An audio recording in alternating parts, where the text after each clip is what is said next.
is the Managing Director of River Lake, a Swiss shipbroking company, Mr. Bello Tuko. Thank you very much, Mr. Tuko, for joining us. Thank you very much. Thanks for having me. Well, shipping transports about 90% of global trade, so it's the most important means of getting goods in bulk from one place to another. So tell me, how much of impact has COVID-19 had on the shipping industry, particularly here in Nigeria?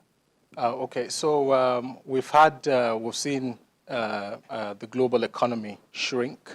So a lot of the trade volumes have reduced drastically. So of course, that also impacted significantly on all the segments, from the tankers to dry bulk carriers, as well as the containers. In the short term, the tankers have seen a spike in rates, which of course was also due to the fallout of the OPEC plus countries. Now that we're beginning to see the effects of these cuts as the global economy is beginning to open, we're slowly seeing freight rates actually dropping. On the products shipments, as we have a lot of countries all under quarantine or lockdown, not many people are flying all over the world, so that has really impacted very negatively on movements of jet cargoes. On the containers, in the medium term, we expect to see Chinese backlog of shipments would probably help that container segment. So that should probably happen in the short to medium term. As regards to the dry bulk, the Cape sizes that moves a lot of the iron ore, mostly to Chinese steel companies, has been greatly affected, and the rates have really plunged. Now, can you really put a figure to it? Can you quantify the losses, made by this industry as a result of this pandemic? Well, the losses are quite significant. Currently, in Nigeria, for example, we have a lot of congestion in the terminals, but that's because not many goods are moving. That has really impacted a lot on terminal operators. Also, we have quite a lot of waiting time as most ships come into high impact areas, especially in the Mediterranean, like Italy and Spain. Are sort of required to be quarantined for about 14 days before coming into port. So the impact has been quite significant. Okay. Now, looking at these impact, and of course, I know that companies such as yours, shipping companies must have lost quite a lot of money. What is insurance like? Is there any insurance compensation for losses resulting directly or indirectly as a result of COVID-19? Well, I would say most of the losses will probably be due to most of the manufacturing companies who have sort of shut down. As regards to shipping itself, some order cancellations have been made, so we don't expect to see a lot of ships actually added to the order book this year. So in terms of the shipping outlook for this year, it's been reduced drastically, and we would see further reduction when the International Energy Agency outlook is also reforecasted for the rest of the year.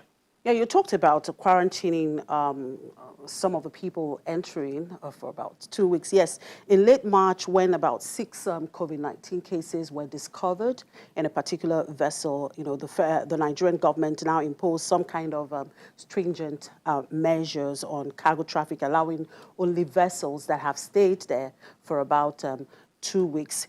Tell us about some of the measures that have been taken at the seaports in terms of safety, either by government or by the shipping companies, to actually ensure that cases of COVID-19 don't increase. Well, so a lot of the shipping companies already have their safety measures that they operate on, because in 2014 we had the Ebola crisis across West Africa.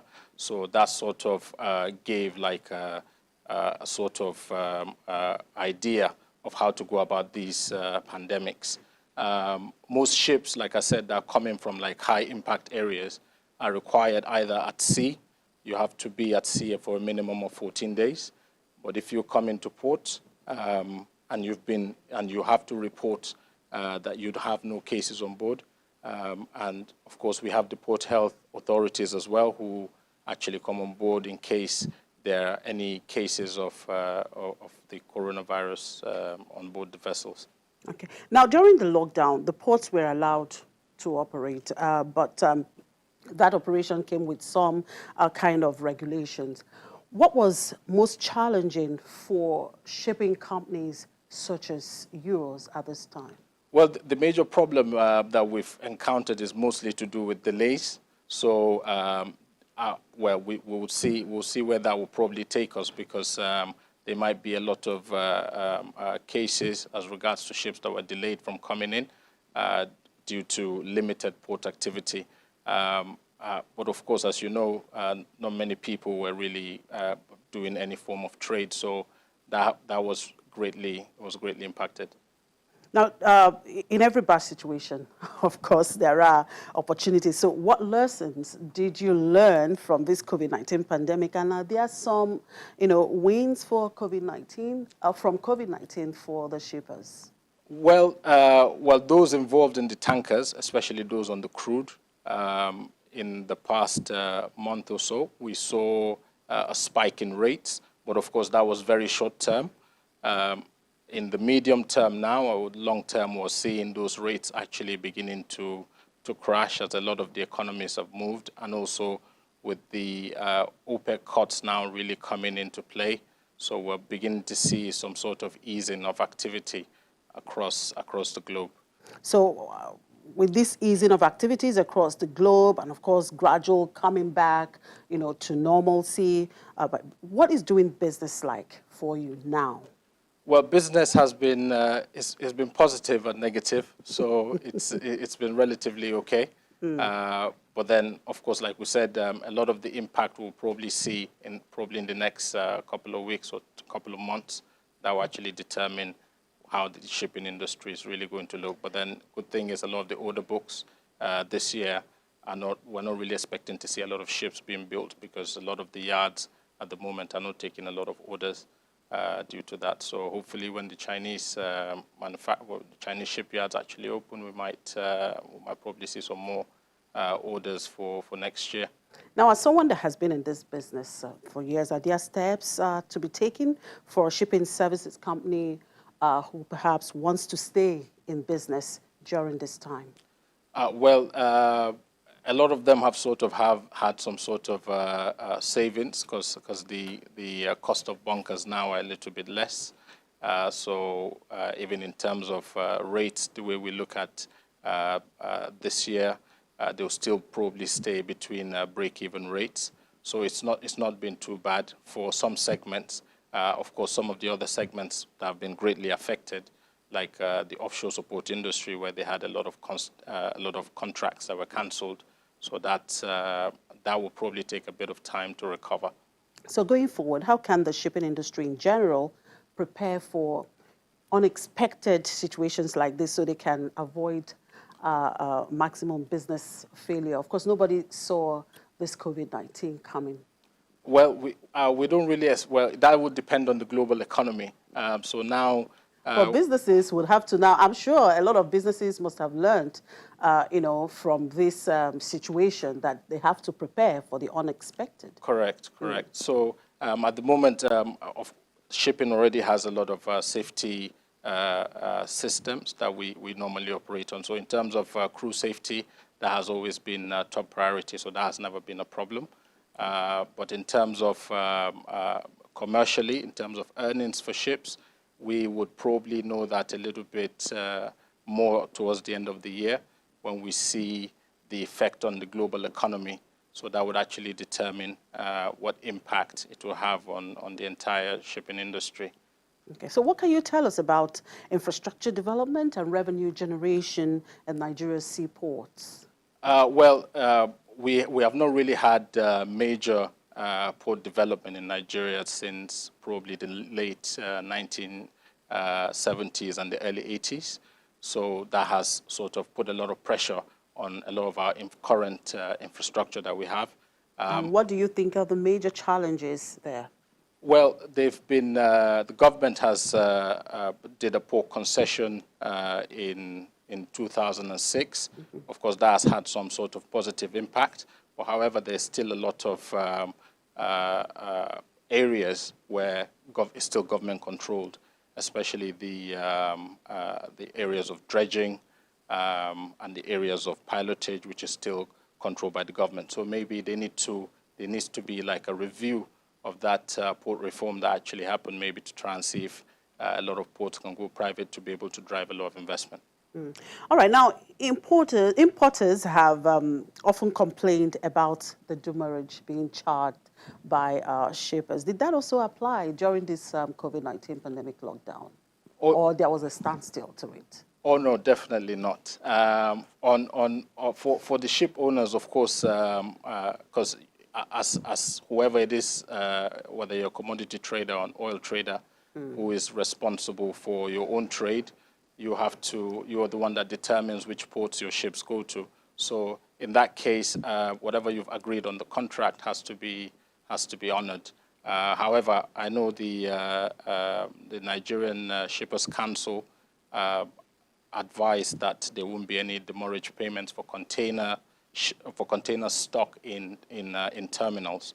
So that remains to be seen. But in terms of on the commercial ships, you have to pay those demurrage bills. All right. Now, recently, the federal government has allowed petroleum marketers to import petroleum products. So it's not only the NNPC now that have the monopoly to import petroleum products into the country. So what are the bright spots for shippers in this? Well, NNPC is still pretty much strong in terms of imports, especially for the gasoline. On the gas oil and on the jet fuel, that's still controlled by other independent marketers who can actually bring in their products. Yes, shipping demand, if I look at our data, has been relatively steady, but of course at the peak of the lockdown, we saw a spike on rates, which was of course global. However, in Nigeria, it was mostly driven by actually the price of the oil at the time. So a lot of the marketers were looking to bring in these products so they could take position by the time the company starts to ease down the lockdown, so they can make hefty profits on the trade. Okay, now, more trade, of course, equals more revenue. Nigeria's seaports, are relatively small for modern vessels, to load or discharge liquefied products and bulk cargoes. And Nigeria waterways are really, not deep enough for the navigation of ultra-modern vessels. What's your suggestion on how this can actually be tackled? Well, we need to, like I said, we need to look at the port reform that was done 14 years ago. That needs to be revisited. A lot of some of the concessionaires that have actually invested quite a lot of money in terms of cargo handling equipment have not really seen massive benefits from their investment. There is definitely a need for dredging and removal of wrecks. So we have a lot of wrecks around the ports and the harbor area, which doesn't help navigation and doesn't make the ports very safe. So, of course, the Nigerian Ports Authority have taken a lot of steps in terms of removing the wrecks, but there's still a lot more to be done. All right. Thank you very much, Mr. Tuko, for your time. Thank you very much. Bello Tuko is the Managing Director of River Lake Company, a Swiss shipbroking company.